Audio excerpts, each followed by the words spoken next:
Okay, hi, I'm Bob Weir with another interview of People in the News in North Texas.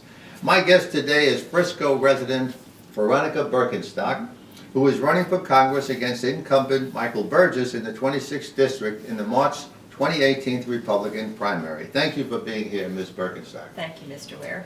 If you would begin, please, by telling our viewers something about your background and education. Okay. Well, I was born in South Carolina, and I later moved to North Carolina, but I went to school at University of South Carolina. My undergraduate was from there, and then I have a master's from Webster University. When I was 21, my father died, and then 22, my mother died. So I was left with opportunities that I needed to figure out. But I was very blessed to have so many wonderful people come along and open doors for me. As far as my business background, I was working in a technical institute, helping graduates find jobs. And these were primarily skilled positions, but they were full-time year-round. So all the job orders would come in to what we call Futures. That was the name of our career planning and placement department. So one day I was there and I got a call from Franz Mustard, who to this day is one of my mentors. Mr. Mustard was looking for a personnel director. That's what we called him back in the early 80s. And so I took down the job order, and he says, "I'd like to talk to you about that job." And I said, "Well, Mr. Mustard," I said, "I have no experience in being a personnel director." He says, "I know." He says, "But I want to talk to you." So I interviewed with him, and he offered me the job. And I asked him why. I said, "Why would you hire me for this job?" And he says, "Because I see something in you, and I want to help develop you." And so he paid for my master's program. He sent me back to school and opened amazing doors for me. This was a big job. It wasn't, this was 630 room hotel, 300 plus employees. They'd never had a personnel office before, so I got to do it. Wow, what an amazing opportunity. It was unbelievable. I mean, it was one of those that probably many people don't ever get, but I am so happy I was positioned and aligned at the right time to be able to receive that call. How about telling us about you're the president and owner of Practical Employee Solutions, which provides legal temporary labor specializing in the H-2B visa processing. Could you tell us about that? Sure, I'd love to tell you, but there's so many misunderstandings about this program and what I do, so thank you for asking that question. In 1986, when President Reagan said, "If you hire an illegal or undocumented worker, you are going to be subjected to either a fine or prison or possibly both." Well, I was an HR director at that time. I was at a new hotel then, and we were around 1,600 rooms, and I needed 115 housekeepers pretty much every day from whenever Easter fell until right before Thanksgiving. I could hire 50, and I maybe could hire 60, but I never could get to that 115.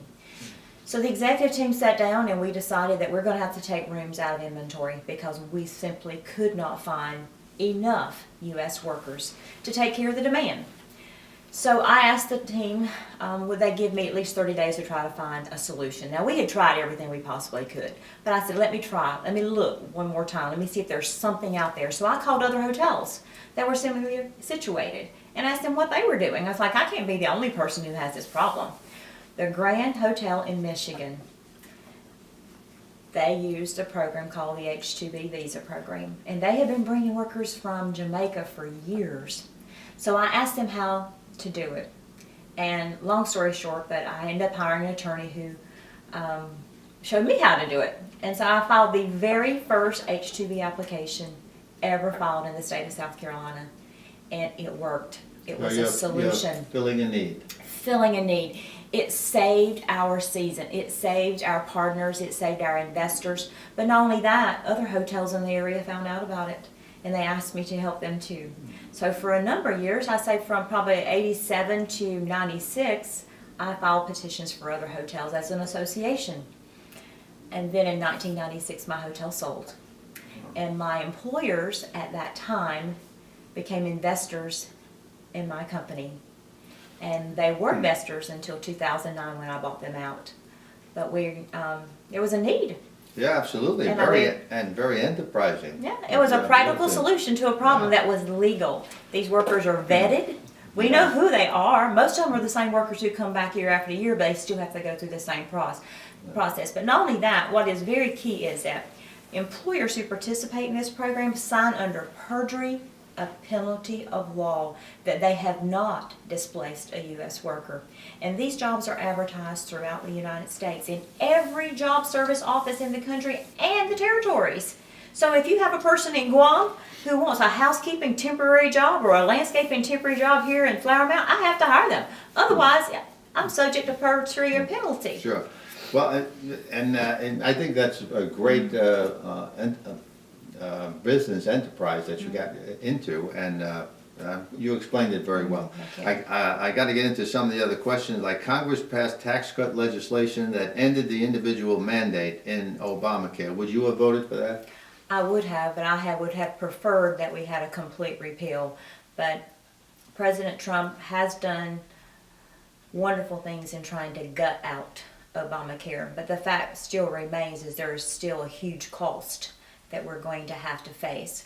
But I'm very thankful that we did actually relieve businesses and individuals of the individual mandate. Yeah, that's the funding apparatus for it. So. Absolutely, absolutely. Can you briefly tell our viewers if the tax cut will provide more income for the middle class, the recently passed tax cut? Based on what I've seen, and now I think we'll probably see it in the February payroll checks, but from everything that I've read, I do believe it will. And I'm excited about it. I think the stock market is a very good indicator that business owners and investors are excited about the opportunity, and we'll be investing more into infrastructure, into new businesses, relocating them from foreign countries back into the United States. I mean, we've seen so much just in the last few days. Do you think the taxpayers will soon be filling out their taxes on a postcard? I doubt it. It would be nice. It would be nice, but I don't know. Nice. I've never seen the government do anything in a seen, short order. I've seen Paul Ryan hold up the postcard, yeah, so yeah. I don't know if we're going to see that. I don't know if I don't know if I would say that was Yeah. going to be the case, but it would be nice. It would be great. It would be nice. As a business owner, can you tell us what the reduction in the corporate tax rate from 35 to 21% will do for the economy?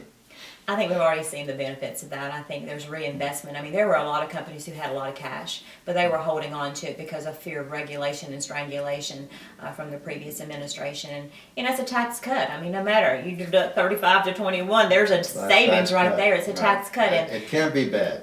it can't be bad. I mean, it just frees up. You know, the owner obviously has the choice. The owner has the choice of taking that money and not doing anything with it, or taking the money and reinvesting. My guess, if they are very comfortable with the market, that they're going to continue to invest, because that's what business people do. Money sitting around in a bank account's not making money for them. Exactly. Do you think Social Security and Medicare will be affected by the tax cut legislation? I think they'll be affected. I just don't know what the full impact's going to be yet. What is your position on deferred action for childhood arrivals, known as DACA? You know, I'm very happy that President Trump put that decision back on Congress, because immigration is a congressional issue. It's not something that the president should be doing an executive order on. I feel for children. I mean, I have a big heart for children. I'm a mother of adopted children, so I understand and I get that. But I also have a problem with people who come to this country and take things that are not theirs, and then all of a sudden have a voice and demand attention. I was very, very heartbroken, actually a little bit embarrassed by both parties, to allow our government to be shut down over a DACA voice, including our servicemen and women. And some of our essential services in this country were put on hold, even procurement for our military, because of a DACA voice. I know President Trump wants to do something for them. I don't know what that something's going to be, but I'm absolutely against any type of pathway to citizenship.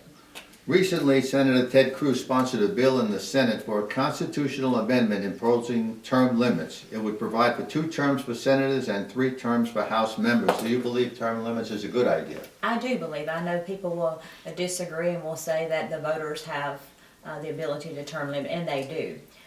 But I don't think our founding fathers ever intended for people to be in Congress for 20, 30, 40, 50 years. It is still a public servant position. Yeah.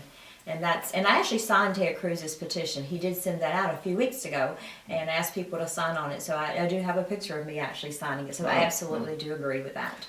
Oh, right, we go through this so quickly, and I see the sign that we have to wrap up, so is there anything else you'd like to add about your candidacy? I would. I want everyone to know that I am in this race because I have passion and I have energy. I don't think Dr. Burgess is a bad person at all. I just think Dr. Burgess has sort of run out of steam. He's not as passionate as he has been in the past. We are the 9th largest conservative voting bloc in the country. We need someone there on a daily basis that's making noise. You only get one voice. You know, one person can do something. One person can make a difference. And I know within all my heart that I will make that noise. And I may not get everything done, but people will know I'm there. They will see me, they will smell me, and they will walk with me because I will be there making that noise. Well, I want to thank you very much, Veronica, for being here, and I wish you good luck in the election. Thank you Thank you so much. Very grateful. Thank you very Thank much. you. And thank you. Thank you for watching.